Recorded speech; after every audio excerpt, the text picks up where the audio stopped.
ওই পলক মন্ত্রী করছে যে আমি ইন্টারনেট বন্ধ করিনি, বন্ধ হয়ে গেছে।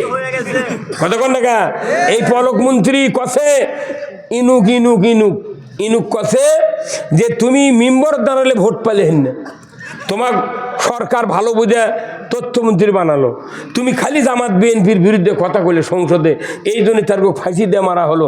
এই কামটা যদি তুই না করলে হনি আজ বউ চললে আমরা বাড়ি শুয়ে থাকলো। তোকে বুদ্ধি খেয়ে দিছিল রে, এখন ওরা যা বুঝতে পারিচ্ছে রে। আবার সালমান এফ রহমান আনিসুল হক আইনমন্ত্রী কছে যে তুমি আইনমন্ত্রীরা বেআইনি কাম করছো। কে তুমি সংসদের আইনমন্ত্রী, তুমি যদি ভোটের ব্যবস্থা যদি হরণ না করতে, গণতন্ত্র স্বাধীনভাবে রাখতে, তাহলে জনগণ ভোট দিল, আমরা পাশ করলো না, তা বউ চললে শুয়ে থাকতে পারলো নি। তো ভোট বন্ধ করে কে করছিল রে?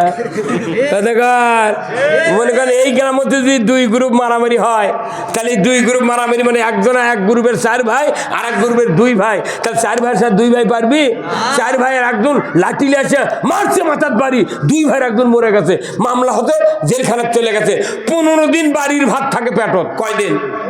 15 দিন থাকে বাড়ির ভাত পেটত। 15 দিন পর্যন্ত বাড়ির ভাত পড়ে গেছে, জেলখানার ভাত আর লাউ ঘাটি যখন ওঠে তখন করছে ভাই মারামারি করলু রে, তুই যে বাড়িটা দিলু মাথা ধরে ঠাঙ্গর দিলুনি মূল্যহীন না মারে, পরে যাওয়ার ওইটা বোঝে। আর এখন মারামারির সময় দে বাড়ি কত আসাদুজ্জামান কথা কগুলি পুলিশ আর আর্মি ধন্যবাদ দিই আমি বাংলাদেশে যে এরা এই এমন মুমেন্টে জনগণের পাশে দাঁড়াচ্ছে। এই পুলিশগুলো হলো অরিজিনাল পুলিশ, আর যারা ডুপ্লিকেট তারা পয়লা চলে গেছে। কথা ঠিক কিনা? ওই সময় যদি ওই পুলিশ বাহিনী সেনাবাহিনী না বলতো যে না আমরা গুলি করবো, কত গুলি শেষ, একজনে মারলে 30 জন আছে, তাহলে এইভাবে মারলে দেশই শেষ হয়ে যাবি। তোমাকে কথা শুনবো না, তোমরা কি করবো করো, যদি 45 মিনিটের মধ্যে যদি পালাবেন না পারো খুঁজে পাবে না। মরদ আছে পুলিশ বাহিনী। একটা মানুষ হিসাবে পুলিশের অধিকার আছে ইমান মানা। কি পুলিশ কথা যে তোকে দাঁড়িয়ে থাকলে চাকরি হবে না, আবার দাঁড়িয়ে অনুমতিলে পুলিশের চাকরি ঢোকা লাগছে। আর এখন আল্লাহর মর্জি এসপি পুলিশ বড় বড় ওসি তাদেরকে দাঁড়িয়ে দেখলে মনে হচ্ছে জামাতের আমির। এই সেদিন উলিপুর থানার ওসি আমার বাড়ির দাওয়াত দেওয়ার গেছিল, কামারখন্দ থানার বাড়ি, করছে হুজুর আমার চাচা শহীদুল ইসলাম মারা গেছে, 4 বছর হলে আপনাকে নিয়ে যাবার চাচ্ছি, কিন্তু আপনার ইউটিউবে বক্তৃতা শুনে আমার ভয় হয় যদি আমি ওসি নিয়ে যাই তাহলে আমার চাকরি থাকবে না। এইবার আমার যা গাড়ি নিয়ে যা আমাকে নিয়ে গেছে বাড়ির বক্তৃতা করে। এই দিন আজকের দিন সবাই ছিল, আজকের দিন ওটি করে আসে দিনত এটি করবে দিলাম, কিন্তু আল্লাহর মর্জি ওই একদিন পরই রাজশাহী সারঘাটের একটা সবার দাওয়াত ছিল, করছে হুজুর আমরা সভা করবো না, আমাকে সমস্যা হচ্ছে। তখনই ওনাকে ফোন করবো ভাই এই তারিখে 4 তারিখে করা লাগবে ফেব্রুয়ারি, করছে আসছি। এটা বাদ দিয়ে আজ সেদিন এটি একটা আমার প্রতিদিন 2টা সভা, তাও আমি ডেট দিয়ে পারছি না। ওই যে পিরোবের ওটি জামুরহাট নাকি কি আছে মাদ্রাসা, কেন পারবে কি মাদ্রাসা? জামুরার মাদ্রাসার শিক্ষক এসে ঘুরিচ্ছে পাতে পাতে। আমি কোথাও দাওয়াত নেবো পরে, আগে দেখি দেশ কি হয়।